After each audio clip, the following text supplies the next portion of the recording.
Hello everyone. இப்போ நம்ம TNPSC மேக்ஸில் மென்சுரேஷன் அப்படின்ற டாப்பிக்கில் 3D அதாவது 3 டைமென்ஷன் சரிங்களா? அதில் பார்க்கலாம் ஒவ்வொரு சம்மா. இதெல்லாம் டிஎன்பிஎஸ்சி ப்ரீவியஸ் இயரில் கேட்ட சம் தான், குரூப் 4ல் கேட்ட சம். இப்போ ஃபர்ஸ்ட் பாருங்க, 14 மீட்டர் விட்டம் மற்றும் 20 மீட்டர் ஆழமுள்ள ஒரு கிணறு உருளை வடிவில் வெட்டப்படுகிறது சரிங்களா? ஒரு கிணறு தோன்றாங்க, அந்த கிணத்தினுடைய விட்டம் வந்து 14 மீட்டரு, ஆழம் வந்து 20 மீட்டர். ஆழம்னா என்ன அர்த்தம்? உயரம் அச்சுன்னு அர்த்தம். விட்டம்னா டி சரிங்களா? இதுல விட்டத்துல பாதி தான் என்னது? ஆரம். அப்ப இது 2ஆல வகுத்தீங்கன்னா அதான் என்னது? 6. அப்ப 6 = எவ்வளோ? 14ல பாதி 7. ஆரம் வந்து 7, உயரம் வந்து 20 சரிங்களா? சரி. அவ்வாறு வெட்டும்போது தோண்டப்பட்ட மண் சீராக பரப்பப்பட்டு அந்த மண்ணை எடுத்து சீரா பரப்புறாங்க. என்னன்னா 20 மீட்டர் கிராஸ் இன்ட்டு 14 மீட்டர் அளவுகளில் 20 மீட்டர் 14 மீட்டர் அளவுகளில் அடிப்பக்கமாக கொண்ட மேடையாக அமைக்கப்பட்டால், அடிப்பக்கமாக கொண்ட மேடை அமைக்கிறாங்க.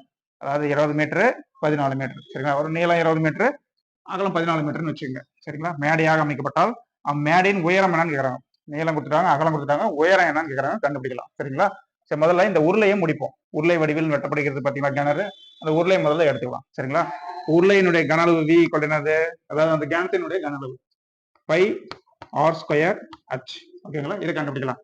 இப்போ பையனா 22/7, ஆறுனா என்னன்னு சொல்லியிருக்கேன்? 14 மீட்டர் விட்டன்னு கொடுத்துறாங்க, அதுல பாதி தான் ஆரம். அப்ப 6 = என்னது? 14ல பாதி 7. ஆர் ஸ்கொயர்ங்கிறது பெருக்கல் 7 × 7, ஆர் ஸ்கொயர் இருக்கிறதுனால 2 முறை 7 எழுதிக்கிறீங்க. இன்ட்டு அச்சுன்னா என்னது? ஆழம் தான், ஆழம்னா தான் அச்சு உயரம், அது வந்து 20. அப்ப 20 எழுதிங்க. இதை கேன்சல் பண்ணுங்க. ஒரு இலை கேன்சல் பண்ணிடலாம் சரிங்களா? அப்போ 22 × 2 பெருக்குங்க, 0 2 7 14, 140. 140 22 பெருங்க, 0 4 2 8 4 2 8, அப்புறம் 22, 0 8 10 0 1 3080 வருது. இப்போ கன அளவு v வந்து என்னது? 3080. இப்போ அந்த மண்ணை தான் எடுத்து என்ன பண்றாங்க? பரப்புறாங்க. அதை பரப்புனாங்கன்னா அதனுடைய நீளமும் அகலமும் கொடுத்துட்டாங்க, உயரம் என்னன்னு கேட்கறாங்க. அப்போ அப்படி பரப்பும் போது அது என்ன கிடைக்கும்? நீளம் அகலம் உயரம் 3, நீளம் அகலம் கொடுத்துட்டு உயரம் கேட்டாங்கன்னா, நீளம் அகலம் உயரம் இது 3 கவர் ஆகும். என்னது? அது கன செவ்வகம் தான் சரிங்களா? அப்போ கன செவ்வகத்தினுடைய கன அளவு v = என்னது? L × b × h, நீளம் × அகலம் × உயரம் சரிங்களா? இந்த கணத்தினுடைய மணலை தான் அங்க நிரப்புறாங்க. அப்ப இந்த கன அளவும் அந்த கன அளவும் என்ன ஆகும்? சமமாகும். அப்ப அந்த v க்கு என்ன அப்ளை பண்ணிக்கிறீங்க? 3080 அப்ளை பண்ணிட்டீங்க. ஈக்குவல் டு நீளம் × அகலம் என்னது? 20 14. அப்ப 20 × 14 எழுதிட்டீங்க. இன்ட்டு h தான் கேட்கறாங்க, உயரம் தான் என்ன கேட்கறாங்க? அந்த மணல் நிரப்புறாங்க, அதோட உயரம் கேட்கறாங்க. சரி, இப்போ என்ன பண்றாங்க? 3080 20 14 ஹங்கிறது ஒரு 0 கேன்சல் பண்ணிடுங்க. 308ங்குது. இந்த 2யும் 14 இங்க இந்த பக்கம் இருந்தாங்க. 2 × 14 ஈக்குவல் என்னது? h சரிங்களா? இப்போ கேன்சல் பண்ணுங்க. 1 2 மேல 1 2 மீதி 1 வரும், 2 10 8க்குது, 4 2 8. இப்போ 14யும் 154 கேன்சல் பண்ணலாம், 7ஆல கேன்சல் பண்ணலாம் சரிங்களா?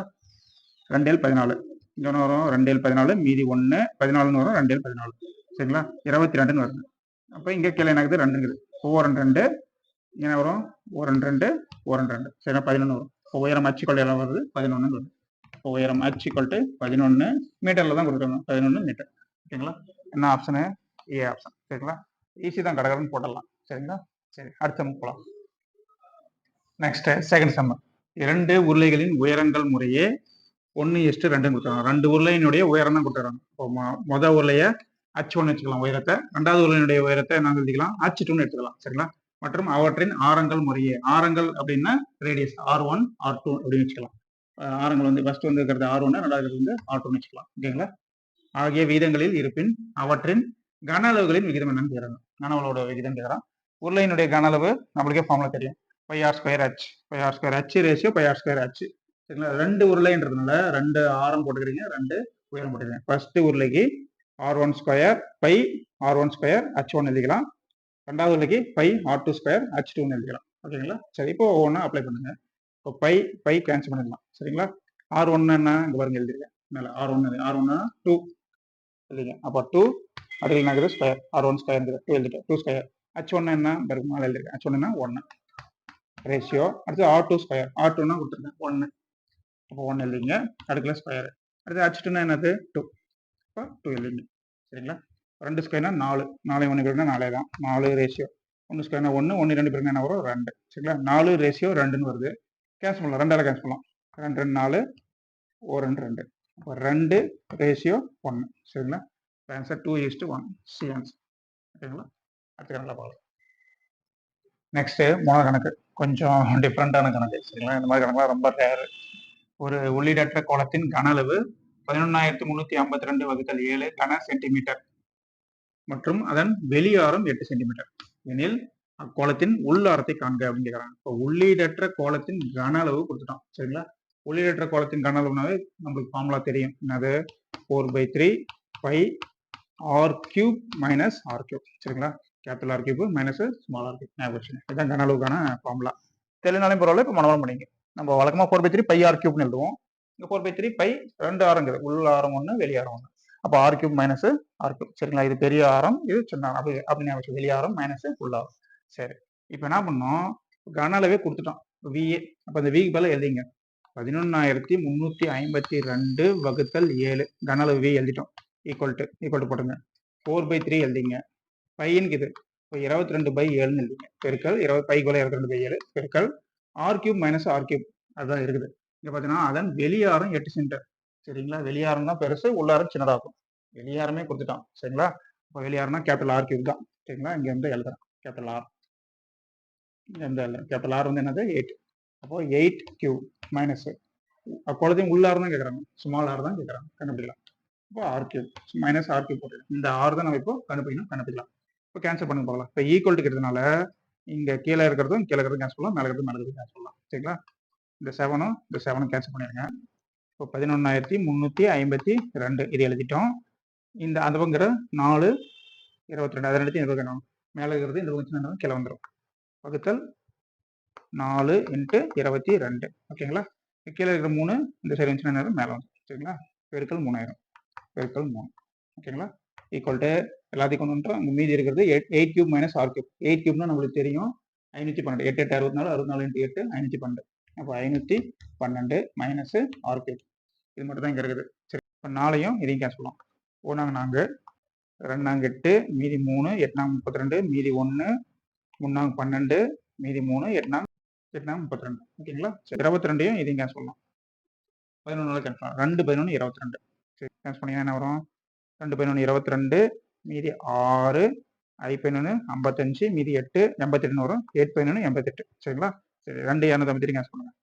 1 2 இங்கே என்ன வரும்? 1 2 2 2 4 மீதி 1 9 2 18 129 வருது. 129 இங்கே ஒரு 3 இருக்குது. சரிங்களா? 129 × 3 ஈக்குவல் டு இங்கே 512 minus R cube. 512 minus R cube. இப்போ என்ன பண்ணுங்க? ரெண்டுத்தையும் பெருங்க. 9 27 7 மீது 2 6 8 ஒரு 387 equal to 512 minus R cube. Minus R cube இந்த சைடு கொண்டு வாங்க. என்ன வரும்? ப்ளஸ் ஆர் கியூப் ஆயிரும். இங்கே 512 இருக்குது. ப்ளஸ் 387 அஞ்சு போச்சுன்னா மைனஸ் 387. ஓகேங்களா? 512 387 போச்சுன்னா 125. சரிங்களா? R cube equal to 125. அப்போ ஆர் என்ன வரும்? 125னா 5 கியூப் தான் 125. 5 5 25 25 5 125. அப்போ ஆர் கியூப் 125னா அதை வந்து 5 கியூப் எழுதிக்கலாம். அப்போ R equal to cube cancel பண்ணி ஆர் ஈக்குவல் என்னது? 5. ஓகேங்களா? அப்போ உள்ளாரம் என்னது? 5 சென்டிமீட்டர். சென்டிமீட்டர் தான் கொடுத்துருக்கோம். ஆன்சர் வரும் பி ஆப்ஷன். சரிங்களா? அடுத்த சம் போகலாம். ஈஸி தான், பொறுமையாக போடுங்க. அடுத்த சம். நெக்ஸ்ட் 4வது கணக்கு. 2 உருளைகளின் சம கன அளவுள்ள உயரங்களின் விகிதம் 1:3 எனில் அதன் ஆரங்களின் விகிதம் என்னன்னு கேட்குறாங்க. 2 உருளையும் சம கன அளவு இருக்குதுன்னு சொல்லிட்டாங்க. அதனுடைய உயரங்கள் கொடுத்துருக்காங்க 1:3. உயரம்னா இது H1 வச்சுக்கலாம், இது H2 வச்சுக்கலாம். ஆரங்களின் விகிதம் என்ன கேட்குறாங்க? R1:R2 என்னன்னு கேட்குறாங்க. கண்டுபிடிக்கலாம். இப்போ 2 உருளையின் சம கன அளவுன்னு சொல்லிட்டாங்களா? இப்போ உருளையினுடைய கன அளவு ஃபார்முலா பை R² H. அதுவும் மறுபடியும் பை R² H ரெண்டுமே ஈக்குவல். சரிங்களா? இப்போ ஒரு டிஃபரெண்ட்டுக்காக இது R1 வச்சுக்கலாம், இது H1 வச்சுக்கலாம், இது R2 வச்சுக்கலாம், H2 வச்சுக்கலாம். சரிங்களா? சரி, 2 உருளை எடுத்துக்கிட்டோம். இப்போ பை கேன்சல் பண்ணிடுங்க. சரிங்களா? H1 உயரம் விகிதம் தான் சொல்லிட்டாங்க. H1 H2 கொடுத்துட்டாங்க. சரிங்களா? அப்போ R1² என்ட்டு H1 என்னது? 1 மேலே எழுதிருக்க பாருங்க, 1 ஈக்குவல் டு R2² அப்படியே எழுதிங்க.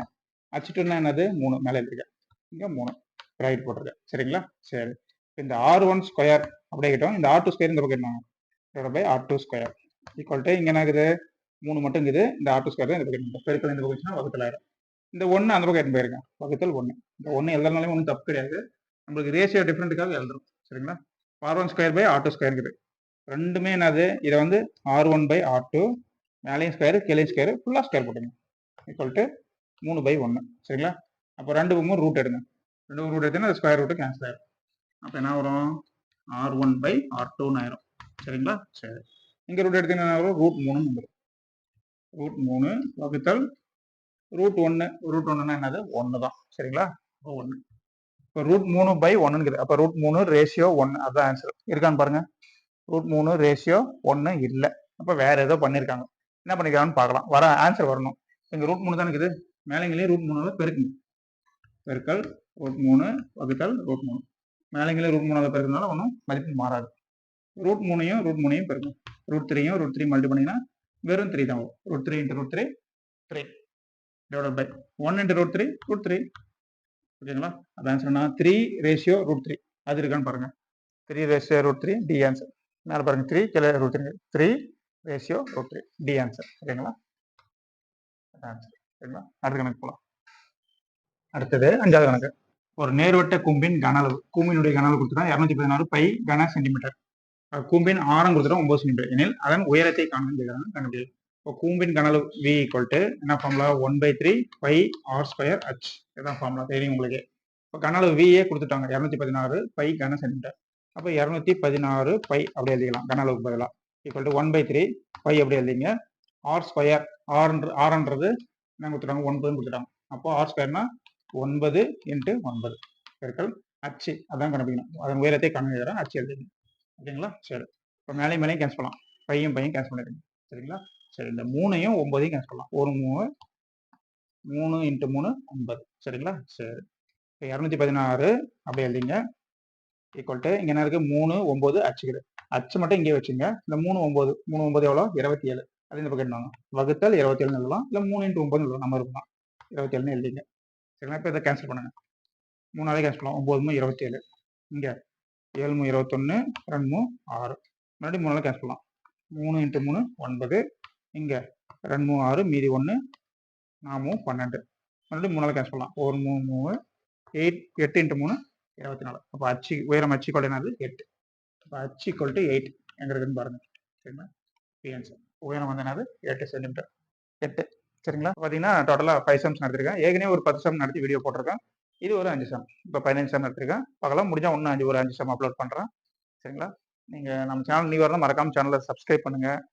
ஃப்ரெண்ட்ஸுக்கெல்லாம் ஷேர் பண்ணுங்கள். அவங்களையும் சப்ஸ்கிரைப் பண்ண சொல்லுங்கள். நெக்ஸ்ட் வீடியோவில் பார்க்கலாம்.